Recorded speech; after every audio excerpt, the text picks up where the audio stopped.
좀 굉장히 다르죠. 사람이 둔해졌다가 약간 또 얄쌍해진 그런 느낌이 드실 거예요. 이렇게 아픈 게 맞아요? 하니까 뭐 아플 수도 있대요. 그래서 제가 첫 수술대에 누운 지 열흘 만에 다시 수술대에 눕게 됩니다. 이럴 거면 수술하지 말라는 거예요. 저 내일 재교정하러 갑니다. 안녕하세요, 루스입니다. 아시는 분들은 아시겠지만 제가 성형을 하나 했습니다. 제가 바로 코 성형을 했었는데요. 제가 코 성형을 한 지도 지금 3년 차로 들어서고 있어요. 예뻐지는 방법 영상에서 제가 성형을 하나 했다고 말씀을 드렸는데요. 그 부분을 릴스랑 쇼츠에 올렸었는데 세상에 인스타 릴스가 겁나게 터져버렸습니다. 그래서 정말 많은 분들이 그렇게 DM을 많이 주셨어요. 어디서 했는지 병원 정보 좀 알려달라는 정말 많은 DM이 왔습니다. 저는 그 DM에 한 분께도 답장을 드리지 않았어요. 정말 죄송하지만 병원 정보를 알려드리는 게 불법이라고 해요. 제가 영상 끝까지도 병원 정보에 대해서는 알려드릴 수가 없어요. 제가 성형이 되게 잘 됐다고 생각을 하시나 봐요. 마들렌 집에서 알바를 하는데 어떤 외국인 분들이 세상에 저를 계속 쳐다보시면서 뭔가 얘기를 하시는 거예요. 왜 이렇게 내 얘기를 하는 것 같지? 라는 생각이 들었는데 실제로 그분들이 혹시 코 성형을 한 게 맞냐? 너무너무 이쁘다. 진짜 너무너무 코가 이쁘고 너무너무 잘 됐다. 혹시 자기한테 병원을 알려줄 수 있냐? 하셔가지고 병원 알려드렸는데 그 병원 사이트까지 들어가셔가지고 이 원장 선생님이 맞냐? 이것까지 다 확인을 하고 가실 정도로 제가 정말 자연스럽게 잘 된 건 맞습니다. 일단 제가 성형이 굉장히 잘 됐다고 느끼시는 분들도 있으실 텐데요. 저 내일 재교정하러 갑니다. 제가 1년의 과정들 제가 탈탈탈 다 얘기를 해드리도록 할게요. 코 수술한 계기를 말씀드리자면 저는 코가 원래부터 컴플렉스였어요. 콧대 자체가 낮은 건 아닌데 콧볼이 뭉개져 있는 되게 그 복코 그 자체였거든요. 특히나 후면 사진을 찍을 때 그게 더 도드라지잖아요. 정말 코밖에 안 보이는 거예요. 거울 보면 진짜 코밖에 안 보이고 코만 보면서 아 진짜 이렇게 됐으면 좋겠다 하고 맨날 코 높이고 있고 막 이러는 게 저를 너무 갉아먹더라고요. 평생 동안 이러는 건 나 너무 스트레스 받아서 안 되겠다. 부작용 난 코가 내 코보다 낫겠다. 이런 생각이 들어서 코 성형을 결심하게 됩니다. 병원에 대한 정보를 말씀드리진 않을 건데 제가 이런 식으로 병원을 찾았다. 이런 병원에 갔다 정도는 정말 다 말씀드리고 싶거든요. 저는 병원을 총 6곳 정도를 가봤어요. 근데 제 생각에는 상담은 많이 받아보면 받아볼수록 좋은 것 같고 감이 와요. 아, 이 병원이다 싶은 느낌도 오고요. 어플이나 카페에 다 들어가서 정말 유명하다는 병원들 위주로 많이 찾아보고 그 병원에서 했던 후기 사진들도 많이 참고하면서 내가 원하는 코 모양이 있나 이거를 많이 살펴봤던 것 같아요. 저는 우선적으로 전반적인 그 의사의 태도, 병원 분위기 이런 것도 굉장히 많이 봤거든요. 상담실장이 얼마나 나를 붙잡으려고 하냐, 얼마나 나를 미친 듯이 영업하려고 하냐 그런 것도 도가 너무 지나치다 싶으면 안 했어요. 손님이 없으니까 이렇게 영업을 미친 듯이 하는 게 아닐까? 이런 생각이 들어가지고 나는 너 없어도 할 사람 많으니까 하던지 말던지 한다 하면 내가 열심히 해줄게. 그런 태도를 갖고 있는 의사 선생님한테 조금 더 끌리더라고요. 변태인가 봐요. 실장의 태도, 가격, 어떤 재료를 주로 사용을 하시는지, 수술 방법 이런 것도 진짜 하나하나 다 확인을 했어요. 막판에는 제가 갔던 병원들을 다 표로 만들어서 여기는 가격이 어떻고 수술 방법이 어떻게 되는지 사후 관리 어떻게 해주는지 이런 걸 주르륵 적어가지고 한눈에 확인을 하면서 계속 확인을 했어요. 어떤 원장쌤은 저 상담하는데 저보고 눈이 작다는 거예요. 눈이 크다는 말은 정말 수백 번 들어봤지 눈이 작다는 말을 처음 들어봤어요. 그러니까 믿음이 좀 안 가는 거예요. 물론 그 원장쌤이 더 크시긴 했습니다. 진짜 거의 눈 이만하시긴 했는데 저한테 눈을 작다고 표현하시는 분이 이제 미적 감각이 그렇게 객관적이지 않지 않을까라는 생각이 들어서 또 그 병원은 또 아웃을 했었던 기억이 있고요. 어떤 데는 가격이 무식하게 높았어요. 뭐 다른 병원에서 부르는 가격의 2배 이상이 올라가는 경우도 있었거든요. 아무리 그거는 의사가 자기 프라이드가 있다고 하더라도 그렇게까지 가격이 높아질 만한 그런 실력을 가지고 계신 건가? 라는 의문이 들면 또 거기서 아웃을 했습니다. 그래서 저는 제가 선택한 병원은 선생님께서 어떤 느낌이셨냐면 약간 좋게 말하면 자신감 뿜뿜이고 나쁘게 말하면 너무 좀 사람 마음을 쿡쿡 쓰시는 그런 말들을 하시는 좀 냉철하신 분이었거든요. 저는 성형도 처음이지만 수술이라는 것 자체도 처음이어서 너무너무 궁금한 게 많았어요. 그래서 제가 지금 메모장을 확인해보니까 질문이 32개까지 있었더라고요. 제가 그거를 상담할 때 다 물어봅니다. 선생님께서 마지막에는 이럴 거면 수술하지 말라는 거예요. 어떻게 환자한테 그런 얘기를 하지 싶을 정도로 저는 충격이 충격이었거든요. 근데 그 말을 한 이유가 이렇게나 걱정이 많은 스타일들은 수술을 하더라도 조금이라도 경미한 부작용이 일어나더라도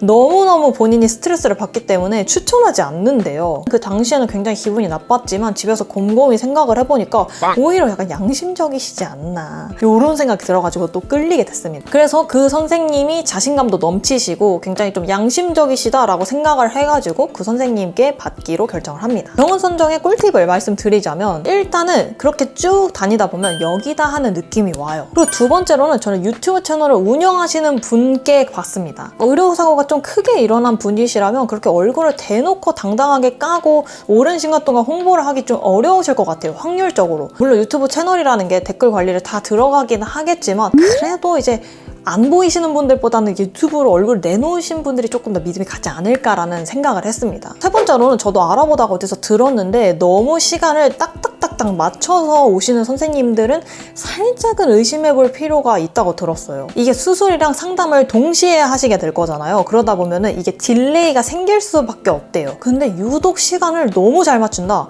이러시면 우리가 아는 그 좀 의심될 수 있는 상황들이 있을 수 있다고 하더라고요. 근데 이게 참 좋은 거기도 한 게 나쁜 거기도 한 게 제가 그 병원을 정말 많이 가봤을 거잖아요. 상담도 해보고 뭐 경과 확인도 하고 뭐 수술하러 가기도 하고 뭐 그랬는데 정말 제 시간을 맞춘 적이 단 한 번도 없으십니다. 매번 가면 기다려야 돼요. 선생님께서 그렇게 투명하게 하시는 거다 보니까 기다리는 게 뭐 대수예요. 내가 잘 되는 게 중요하지. 마지막으로는 코 재료에 대해서 갑론을방이 있는 것 같은데 자기가 납득이 되는 재료를 사용하시는 병원에 가시면 되는 것 같아요. 코 연골에 들어가는 기본 재료가 여러 가지가 있잖아요. 기연골도 있고 자간흙, 기증흙 이런 게 있는데 제가 간 병원은 기본적으로 비중격을 최대한 사용 안 하고 귀연골로만 해결하시는 그런 병원이었어요. 이게 다 의사 소견 차이인 것 같기는 한데 선생님께서 귀연골을 주로 쓰시려는 그런 논리적인 이유가 저랑 좀 납득이 되는 부분들이 있었기 때문에 그 선생님을 더 선택하게 된 계기가 되었습니다. 이제 병원에 가면 상담을 하게 되잖아요. 저는 아까 말씀드렸다시피 질문을 한 30개 정도 준비를 해갔어요. 그리고 내가 하고 싶은 코 요런 사진도 다 가져갑니다. 내가 원하는 코 모양을 준비를 해가야 이 코가 내 코에서 나올 수 있는 코 정도인지 그걸 알 수가 있거든요. 연예인들 사진 이런 거 꼭 가져가 보시는 걸 정말 추천하고요. 저는 웬만하면 사진을 그 연예인 얼굴 사진을 가져간 게 아니라 이 코만 자른 사진을 가져갔어요. 이게 연예인분들은 얼굴이 워낙 이쁘시다 보니까 그 코가 되게 예뻐 보인다 생각이 들 수도 있는데 코만 따로 잘라놓고 보면은 나랑 안 어울리거나 생각보다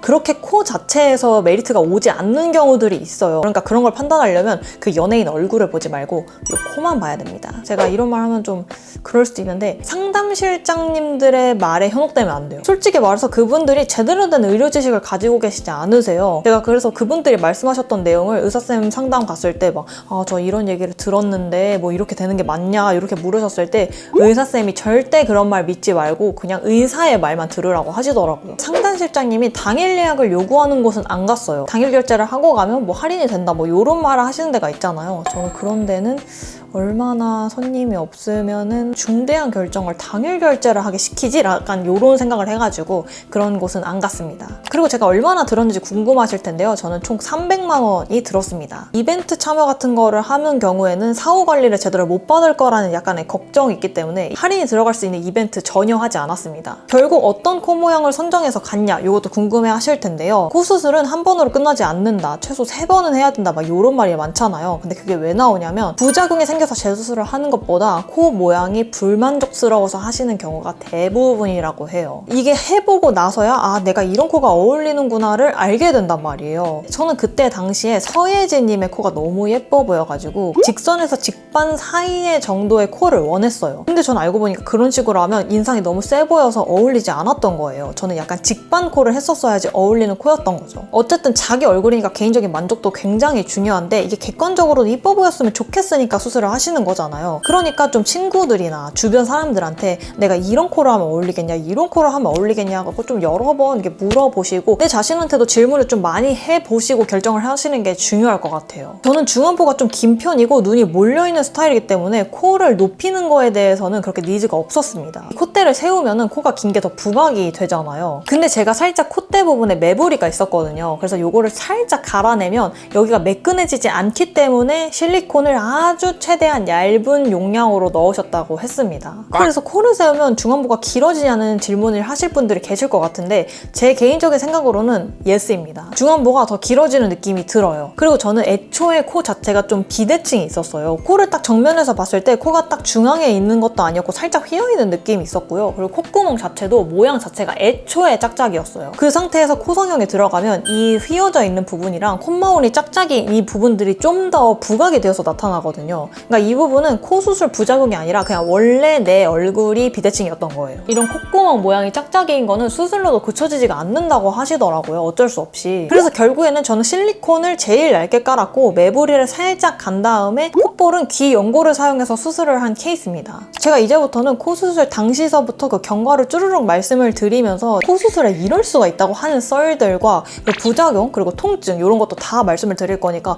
여기서부터는 정말 집중을 해주셨으면 좋겠습니다. 제가 코 수술을 한 날은 2021년 8월 정도입니다. 수술 때 누웠는데 이제 간호사 선생님들 왔다 갔다 하시고 그리고 제 팔 다리를 묶습니다. 수면 마취를 하거든요. 말 그대로 수면 마취기 때문에 잠꼬대를 하면서 몸을 움직일 수도 있대요. 근데 코 수술하는데 몸 움직이면 큰일 나잖아요. 그러니까 팔다리를 묶는데 생각보다 공포심이 어마어마합니다. 이제 마취 주사를 꽂아야 돼요. 근데 마취 주사를 꽂는데 겁나 아픈 거예요. 진짜 갑자기 뭔가 팍 하는 느낌이 들면서 너무 아픈 거예요. 주사 바늘이 들어가서 바늘 찔린 통증 그 느낌이 아니라 여기서부터 여기까지 혈관이 주르륵 터지는 느낌처럼 너무너무 아팠어요. 이렇게 아픈 게 맞아요? 하니까 뭐 아플 수도 있대요. 근데 그러고 나서 여기서부터는 제 개인적인 의견이지만 뭔가 터졌다 이런 느낌으로 쑥덕쑥덕 얘기하는 걸 들었어요. 제가 그 수술 이후로 일주일 동안 여기가 팔이 계속 저릿저릿하면서 아팠거든요. 수술이 딱 끝나고 나서 저는 개인적으로는 통증이 거의 없었어요. 그냥 갑자기 뭐 부목이 달려있고 되게 뭐 코가 답답한 느낌? 불편한 느낌 정도만 들지 통증 자체는 거의 없었습니다. 코 수술하면은 뭐 소물 안에 막고 있어서 며칠 동안 지옥을 왔다 갔다 한다 이런 후기들이 있잖아요. 비중격을 사용하면서부터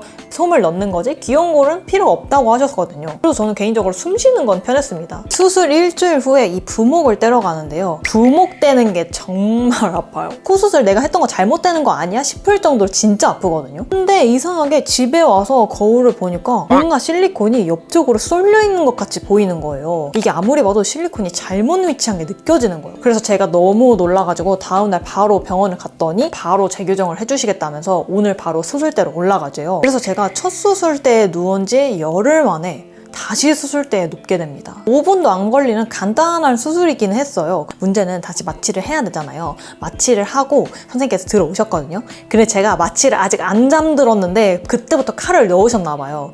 진짜 개 아픈 거예요. 저 아직 마취 안... 이러고 5분 후에 깨어났던 것 같아요. 제가 그 이후로는 수술대에 눕기가 싫은 거예요. 또 그런 통증이 느껴질까 봐. 그래서 재교정, 재수술 내 인생에 없다 이 마음으로 살아갑니다. 근데 제가 2차 재교정을 하게 됩니다. 제가 2차 재교정은 2022년 5월 정도에 하게 돼요. 근데 뭔가 코끝이 떨어지는 느낌이 드는 거예요. 그래서 또 경과기를 하러 갔더니 또 쿨하게 인정을 하시더라고요. 코끝이 좀 떨어진 것 같대요. 저 너무 쿨해요. 바로 재교정 해주시겠대요. 그래서 제가 성형을 잘 아는 친구한테 나 재교정 하게 됐다 하니까 너는 직선코보다는 직반코가 정말 잘 어울릴 것 같다는 거예요. 그 말을 듣고 선생님께 말씀을 드렸더니 선생님도 그렇게 생각을 하신대요. 진피를 조금 더 넣어서 코끝을 조금 더 높여요. 그러니까 정말 만족스럽더라고요. 사람들이 이래서 재수술 하는구나 라는 게 살짝 느껴지기는 했습니다. 코 붓기 관련해서도 되게 궁금하실 텐데요. 그때 당시에는 코 붓기가 생각보다 잘 빠지는데 했는데 여러분들 붓기는 1년 동안 내내 빠져요. 큰 붓기 자체는 뭐 한두 달 안에 80% 정도 빠진다고 하는데 그 나머지 20%가 정말 관건이에요. 그때 당시에는 잘 빠졌다고 생각했는데 지금 보면 정말 아바타 같고요. 붓기를 빼려고 산책을 정말 많이 했어요. 저는 그때 당시에 코로나 시기여가지고 정말 다행히도 이제 마스크를 항상 끼고 다니잖아요. 거리낌 없이 산책 정말 많이 다녔고요. 냉찜질 많이 하라고 해주셔서 냉찜질 정말 많이 했고 그리고 붓기약 같은 거는 따로 먹지 않았어요. 코 수술을 하셨는데 마음에 안 드신다면 일단 1년은 기다려 보셔야 될 것 같아요. 그 잔붓기 빠지는 거에 대해서도 그 느낌이 되게 달라지거든요. 너무 잘못된 게 아닌 이상 좀 참고 기다려 보시는 걸 추천드려요. 코 수술 비포 앤 애프터가 정말 궁금하실 텐데요. 좀 굉장히 다르죠. 사람이 둔해졌다가 약간 또 얄쌍해진 그런 느낌이 드실 거예요. 코 자체가 낮은 게 아니었는데 그 콧볼이 없어서 되게 뭉툭하고 그러다 보니까 사람이 좀 둔해 보이고 좀 살이 쪄 보이고 이런 느낌이 드는 상황이었거든요. 코 수술하고 불편한 점이 있냐 하면은 있습니다. 코 수술하고 1년 동안은 코를 마음껏 파지를 못했어요. 다 이제 면봉으로 파고 그랬습니다. 코 파는 재미에 하루하루를 살던 사람이 코를 못 파니까 정말 미치고 팔짝 뛰겠더라고요. 지금은 잘 파요. 선생님께도 여쭤보니까 코 수술하고 왜 코를 손으로 못 파냐는 거예요. 그냥 평소에 하던 대로 해도 아무 문제가 없다고 하시더라고요. 편하게 잘 파요. 지금 보여드릴 수는 없잖아요. 그리고 제가 원래는 이불이나 베개에다가 얼굴을 파묻고 비비는 습관이 있었거든요. 강아지들 그 꼬순내 맡으려고 얼굴을 이렇게 비비는 습관이 있었는데 편하게 하지 못하죠 이제. 그리고 당연한 거지만 큰 자극이 코에 가해지면 정말 아파요. 코 수술하기 전에 가해지는 충격의 정도랑 진짜 차원이 다르거든요. 정말 아파요. 제가 이제 핸드폰을 누워서 하다가 폰을 떨궜거든요. 빛의 속도로 얼굴을 싹 피하게 되더라고요. 없던 운동 능력이 생겨요. 이게 장점인가? 이제 재교정에 대해서 말씀을 드리려고 하는데요. 이제 제가 내일, 정확히는 모레 재교정을 받으러 갑니다. 결국 저는 부작용으로 재교정을 받는 거예요. 어디가 부작용이 난 거야? 싶으신 분들이 있을 거예요. 정말 경미한 부작용이긴 한데 본인이 신경 쓰이게 되면 계속 신경 쓰이는 부분이 있잖아요. 그게 어디냐면 여기, 이 부분.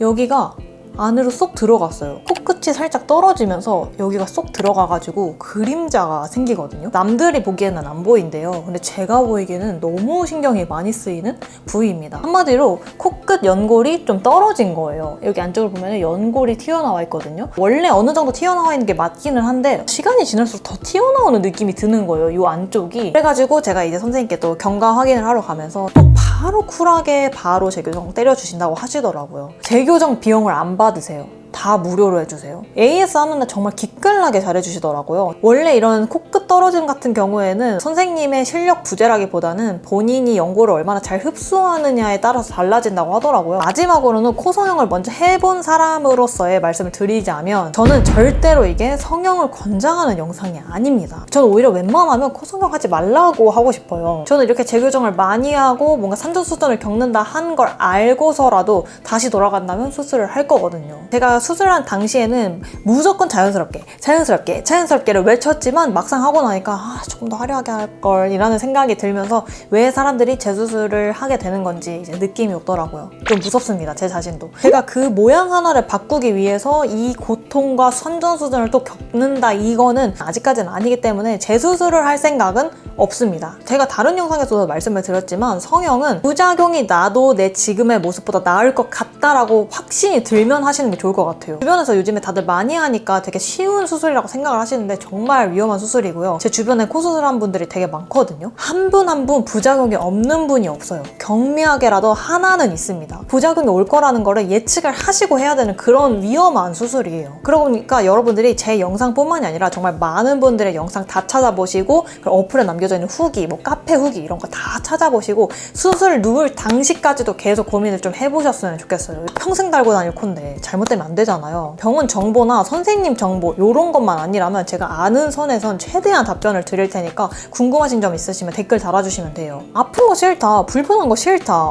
코 못 판다고? 잠깐만, 거꾸로 못 눕는다고? 이런 생각 드신다면 안 하는 게 맞아요. 그렇게까지 코 성형을 간절하지 않는 분들이라고 생각하거든요. 지금 이 영상을 보고 계신다는 건 굉장히 고민이 많으실 것 같은데 여러분들이 고민하시는 부분들이 제 영상을 통해서 조금이라도 해소가 되셨으면 좋겠습니다. 도움이 됐다면 구독과 좋아요를 부탁드리고 저는 앞으로도 좋은 영상으로 가져오도록 하겠습니다.